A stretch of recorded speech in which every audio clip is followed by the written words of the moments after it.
Are y'all ready to record?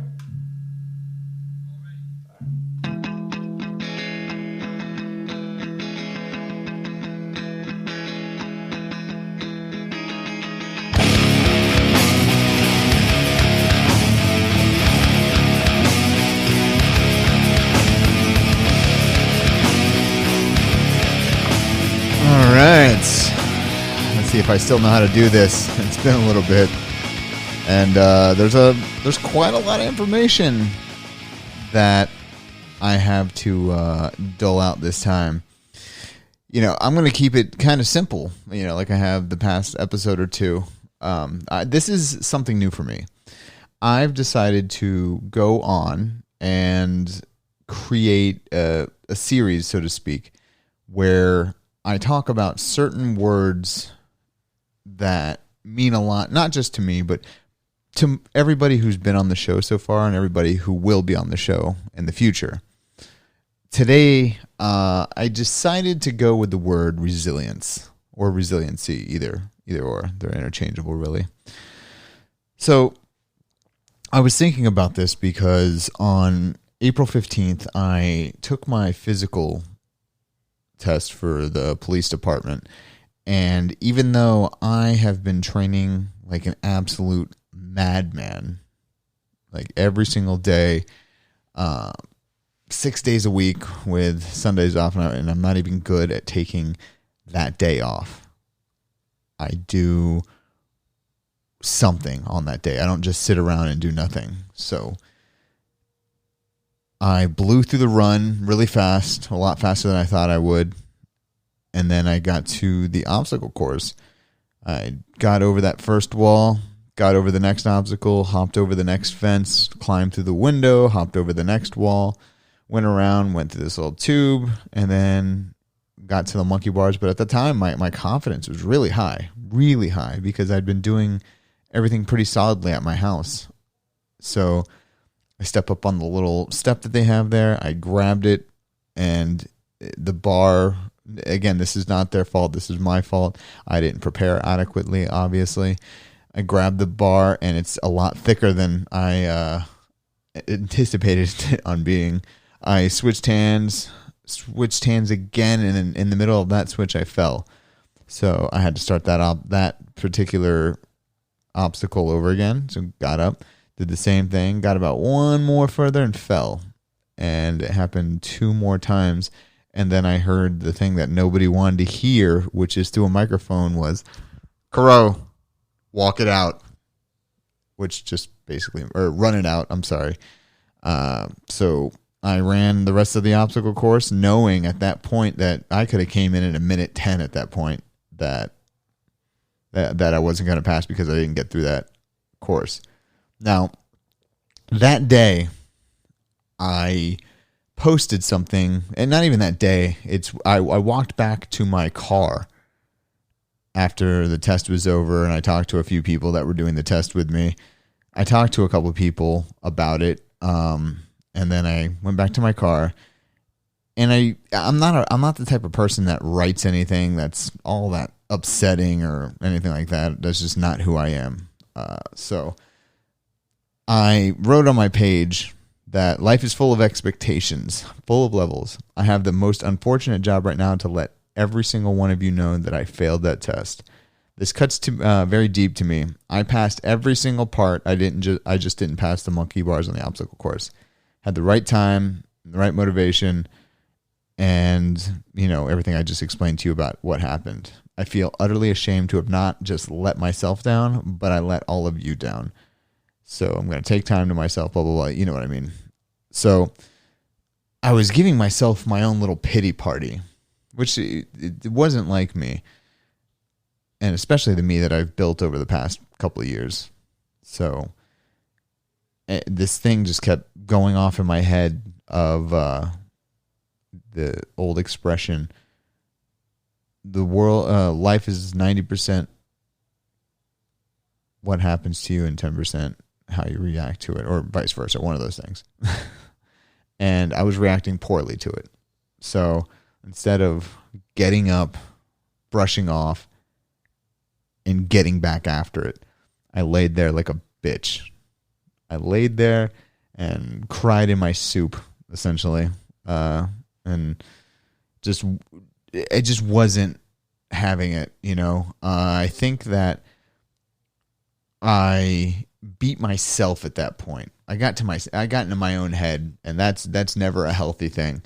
So what I did was I took one day to just sit in it, take it in, feel it, and then after that, I started brushing myself off and making a plan. I used to go with my trainer 2 days a week to prepare myself for this, which honestly is not that much. Instead, I've upped him to 4 days a week. And let me be quite honest with you, my trainer is an absolute godsend for me. He, at the very beginning, he was very easy on me because, while I was way smaller than I used to be, I wasn't anywhere near where I could be doing a lot of crazy things. And since we've started back, I think this is the second or the third week that we started back, it's been an all-out assault. We've just been getting after it. For example, last night, we had 16 sets that we did. 16. And always 2 holds at a much higher weight than I was pushing at that point.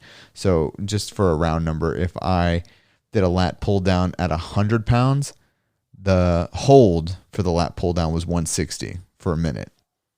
And I told him, I was just like, man, just keep pushing me. Keep pushing me. I will not say no to whatever you're trying to do in terms of me being pushed. So that's what he's been doing. I've been pushing and pushing and pushing. And I've realized that through all this, the past 4 years, that I've grown into a very resilient person. Through that, I realized how important resiliency really is, because it's one of those things where you get knocked down, you wipe the blood off your mouth, you get up and tell life that it hits like a bitch. And that's what it does. It hits like a bitch. I started getting messages from people who know the story and know how influenced I was by Jocko Willink and David Goggins. And everybody knew exactly what to put after I failed the test. They just put good. Good. It gives me a chance to get stronger, to get faster, to be even more well-equipped for when I do pass this test and blow everything, the doors off of everything. And then I can get into the academy. I'm already ahead of the game. I'm ahead of where I need to be. And that's all I ever hope for at this point. To be ahead. I'm done being behind. And I think that resiliency is something that we're actually kind of born with. We're born as, as babies and children, where we fall, we cry for like 2 seconds, and we get back up and we just start playing again because we realize that didn't hurt that bad. That wasn't hard.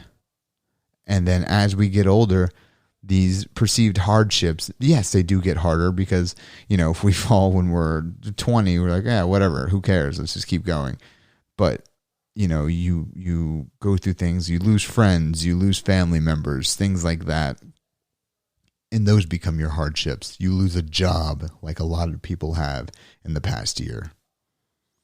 But you know what is the one thing I've seen from every person the past year that I know? They're all resilient. They all made do with what they had. And I think that indirectly that they have inspired me. If there's somebody I know that has 3 kids, they're a single parent, they lost their job, but they still found a way every single month to make rent, to make their power bill, to make their water bill, to keep food in their kid's stomach, even if they didn't have to eat. That's important. Part of this whole thing with resiliency for me has been discovering who I am, what type of person I am, and not letting certain things define me. There's a book that I just read called Emotional Survival in Law Enforcement for Patrol Officers and Their Family. I think that sub part was correct. I could be wrong. But the main takeaway that you get from that book is don't let something you do define who you are. Even after I accomplish this goal and become a police officer, I will not be defined as only a police officer. That's just something I do, something I enjoy doing. When I get off, there's a million things that I still have to accomplish. And the past couple weeks, it's been kind of insane to me to see this transformation that my body is going through just by putting in the work. And I'm fine-tuning certain things. Yesterday, for example, I just started writing down my calories and my protein that I intake every day to know where I'm at, how much more protein I need to get in, and things of that nature. I'm wanting people to know that through this resiliency, I have grown because, not just because it's a necessity, but because a lot of people believe in me. That's what gave me the courage to believe in myself. And now, with or without support of everybody here listening and everybody that I know personally, because of you, you allowed me to be independently confident and independently resilient. Nothing will stop me. Nothing will stop you. That's a promise I make. I know people from all walks of life, and they've all had great things to overcome. And you know what? Most of them made it out on the other side. Most of them did. And, you know, if 80% of my friends made it, that's huge. That's 80% of everybody I've ever known. They're doing better now. You know, this year has given a lot of people a lot of time to think and a lot of time to make the changes they need to. Some people didn't. We all know that. Some people got, you know, unhealthy. They you know, maybe they got a little bit more recluse than they used to be because of all the lockdowns and everything like that. But most of the people have started their own business, became their own boss. And I think that is a primary, just magical thing to see their resiliency and everything that they're building for them, for their family. You know, I cannot be more proud of everybody else as well as myself. You know, I told people that in order to build something, you have to be a little selfish sometimes. And resiliency almost demands that you do. To be resilient, you have to bounce back. Nobody can bounce back for you. It's an impossibility. Nobody can do the work for you. You have 3 choices in life. Give up, give in, or give it all. Give it your all. It's everything comes down to that choice. Either you do or you don't. And if you don't, I really hope you do eventually. You know, I would say it's never too late, but depending on what your goal is, there is a time limit on all of it. There's a expression from George Patton Jr., which was, I don't measure a man's success by how high he climbs, but how high he bounces when he hits the bottom. And not for nothing. After hitting this bottom, I plan on bouncing back with a vengeance and not falling down again. Soon, everybody, I will have guests on here again. I already have one booked, but they're not for a little while. But don't worry. I've got people planned because everybody has their story. And I feel there's a quote I heard the other day. The graveyard is full of people with good stories and wisdom that needs to be shared. but they never thought to write it down. So, if there's nothing else that I can teach you, write your story down. Somebody needs to hear it. May not be you, may not be your kids, but there's somebody out there that wants to hear your story. Anyways, hit me up on Instagram at Brock with the strong name. You can hit me up on Twitter at Brock Caro. Look me up on Facebook.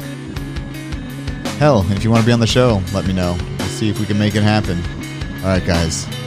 See you next week. Bye.